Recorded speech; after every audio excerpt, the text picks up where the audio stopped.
Next up will be Gamalial, Azariah, who will be presenting their project, Polypyrrole-Carboxymethyl Cellulose, an environmentally friendly binder for batteries. Let's all welcome Gamalial to the stage.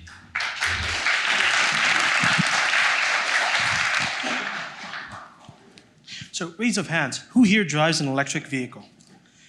No one. Well, they're extremely expensive these days, and a large contributor to that are the cost of batteries. In batteries, you have electrodes which are held together by binder materials. They promote stability, ensure safety, and are crucial in any battery system. Unfortunately, current battery binder technologies have several limitations. For instance, a common industrial binder known as PVDFC requires the use of toxic and expensive solvents to process.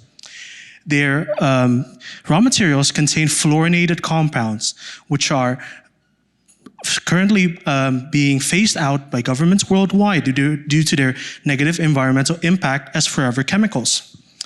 Their wastes are difficult and also costly to treat. And based on their limitations, electrodes fabricated using PVDFC are limited to wet processes, which always requires solvents to be used and long and energy-intensive drying processes. We would like to introduce a polymer composite that our group has been researching, Polypyrrole-Carboxymethyl Cellulose, PPY-CMC, an environmentally friendly, cost-effective, alternative binder material that addresses a lot of the issues PVDFC has. So for one, PPY-CMC is capable to be water processed, eliminating the need of any toxic and hazardous solvents to be used.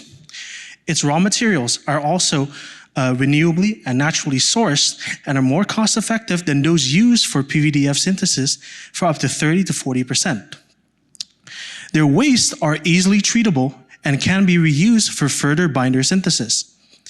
And due to its material versatility, electrodes fabricated from it can be done by dry processing, eliminating the need for any solvents altogether, reducing cost, and reducing energy expenditure in the form of drying.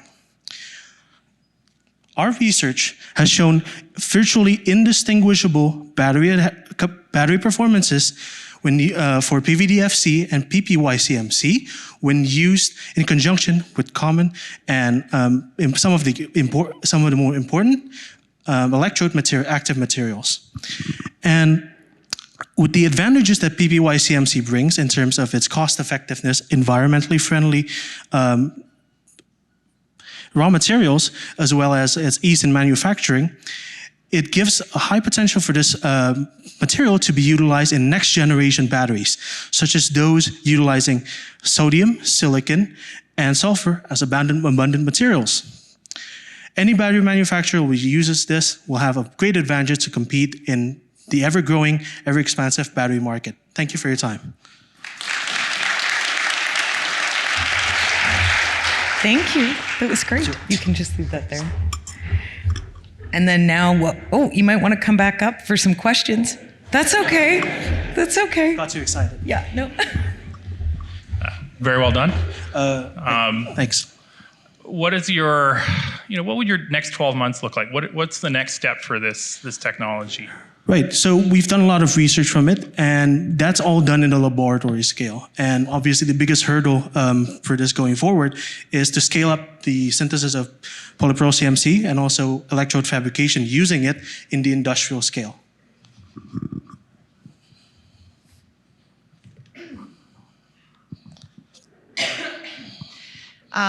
This is fantastic. So many things to recommend it. I'm going to give you a little bit of a hard time just in terms of, you mentioned some potential for next-gen batteries. Right.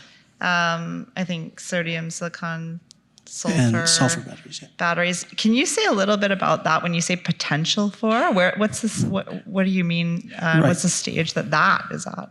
Right. So obviously, when it comes to research, you need a lot of funding, capital to do that. And the cost effectiveness and also the ease of production, like you can synthesize this in the lab, and that would be very easy to do for any laboratory. And with the cost reduction when comparison to PVDFC, that would make the research efforts a lot easier to be undertaken. And of course, it's environmentally friendly, less environmental impact, and yeah. You mentioned that your solution is recyclable. The waste that are made are recycled. Yeah. So can you tell us a little bit about how or where that happens? Right. So for the synthesis of polypyrrole-CMC, it requires water, ethanol solvents, and also an oxidant in the form of iron chloride. So the water and ethanol can easily be separated through fractional distillation, and the iron chloride, which is used as an oxidant from iron 3+ to iron 2+, can be electrochemically reverted and then reused